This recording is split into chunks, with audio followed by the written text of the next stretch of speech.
আমরা দেখতে পাচ্ছি ক্রমশ বিএনপি হাইজ্যাক হয়ে যাচ্ছে।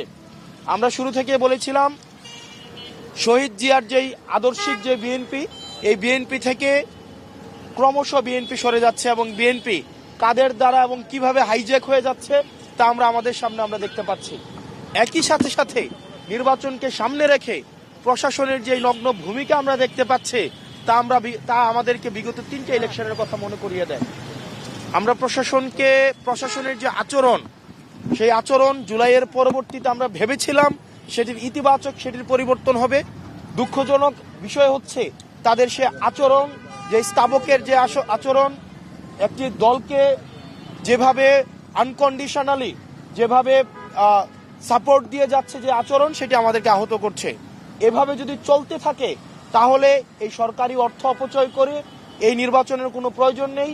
গণতন্ত্রের জন্য যেই লড়াই